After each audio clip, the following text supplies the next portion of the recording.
Ever feel like sometimes your body, it's almost like it has a mind of its own?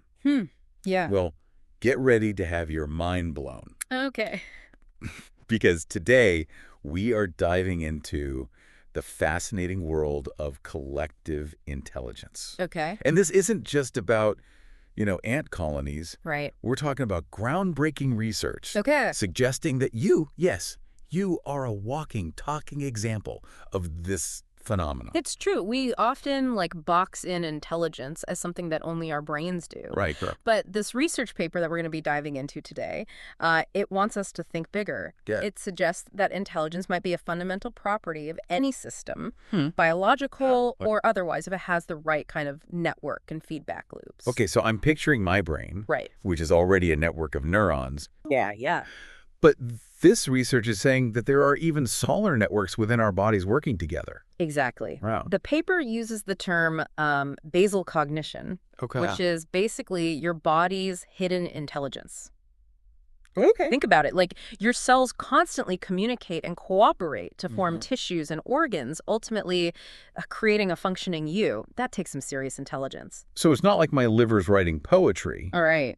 but it's making decisions and solving problems Yeah. on a cellular level. Think of it more like problem solving without a conscious thought process. It's fascinating. There's this incredible experiment where scientists, they took cells from a developing tadpole's eye Right. and put them on its tail. Wow. You'd think those cells are lost, right? Yeah, totally. But they still formed an eye. And, get this, they even found a way to connect to the nervous system, What? even in the wrong spot. Wait, so even though those cells were misplaced, they still knew their purpose and how to integrate. That's incredible. Yeah. It's like cells have some innate knowledge of what they're supposed to be doing. And that adaptation, that ability to learn on the fly, that's a key part of what this research paper is highlighting. It's more like they're improvising within a framework I see. rather than blindly following a genetic script. Okay, that makes sense. Yeah.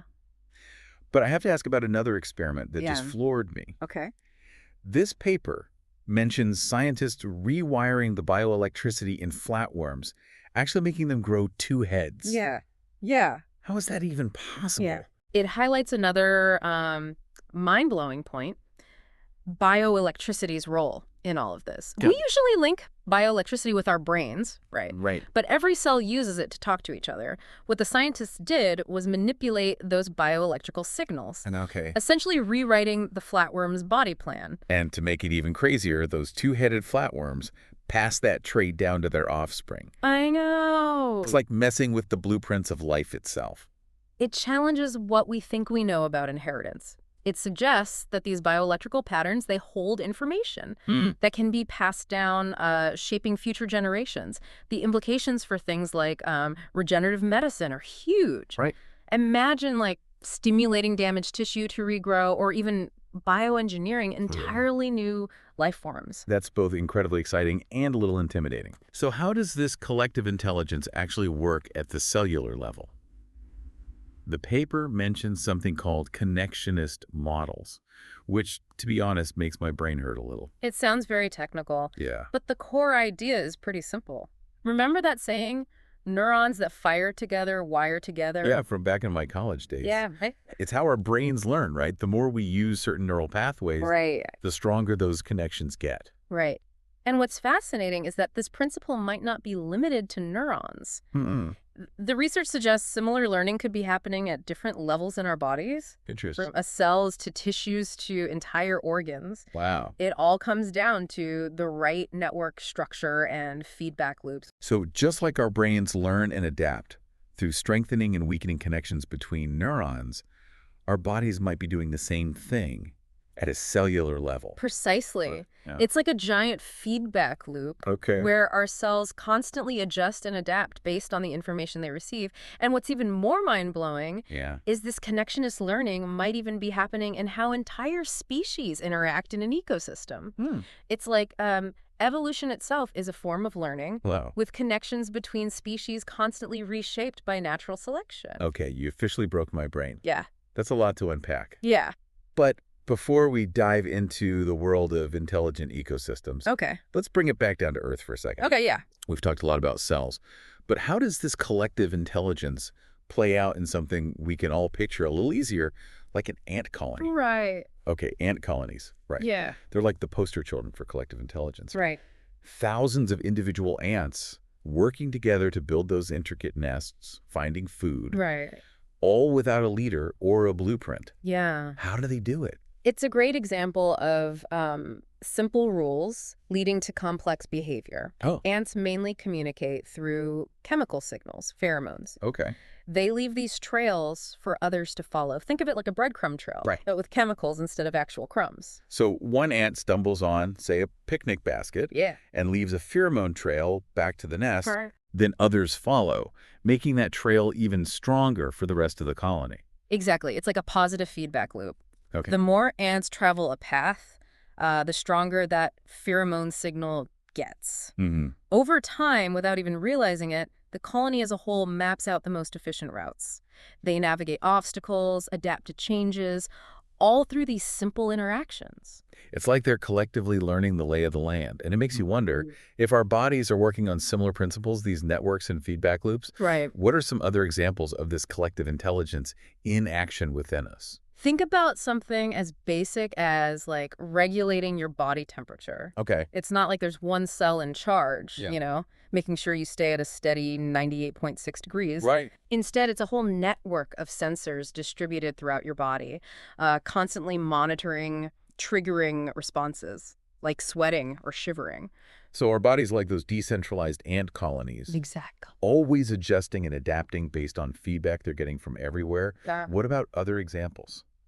Your immune system is a fantastic one. Right. It's constantly on patrol, scanning for and neutralizing threats. That involves a complex dance of different cell types, each with its own, like, job to do. Yeah. It's like a well-coordinated army working together to fight off invaders. So we've got temperature control, our immune system. Mm-hmm.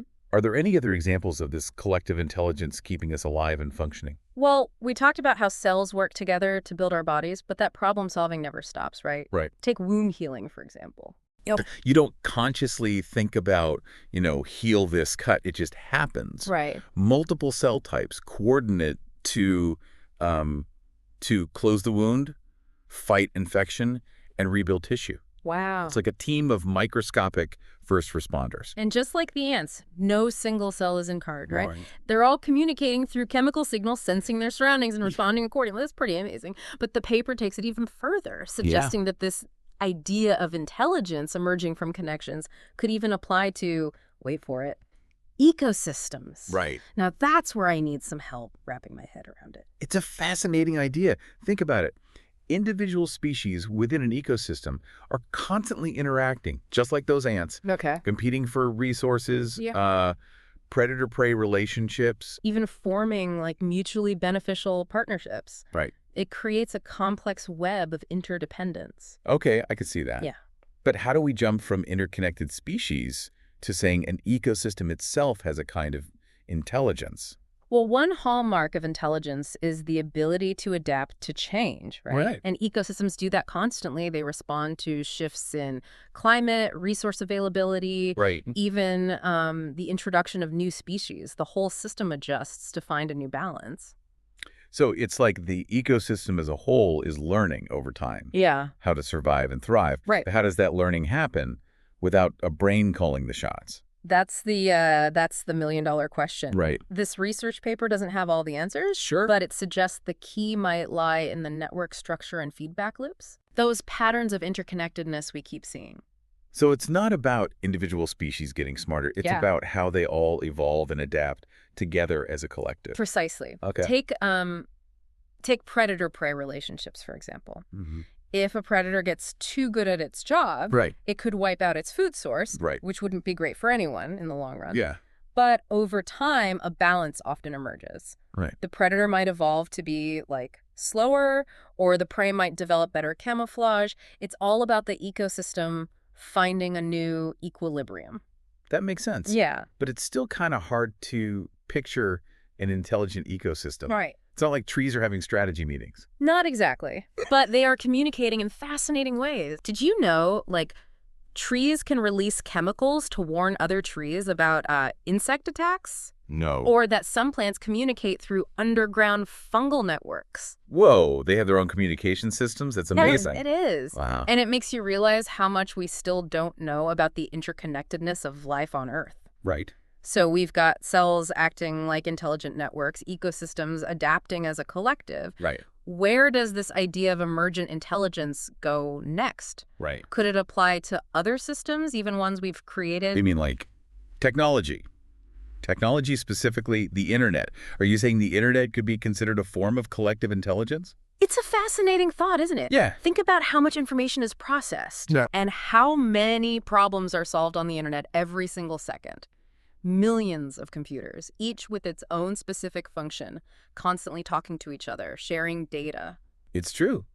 From something as simple as routing traffic to filtering spam to something as complex as recommending what song you should listen to next, it's all happening through these decentralized networks. Right. Always learning and adapting. And we're already seeing signs of emergent intelligence online. Think about how social media platforms are used to track trends, to see how ideas spread, or even to influence elections. It's pretty remarkable. Okay, that part is a little unnerving. It's like that saying, the internet is a hive mind, for better or for worse. Right. And as these networks become more complex and interconnected, it makes you wonder what kind of intelligence we'll see emerge in the future. And probably more importantly, how can we make sure that intelligence aligns with human values? Now, those are some big questions.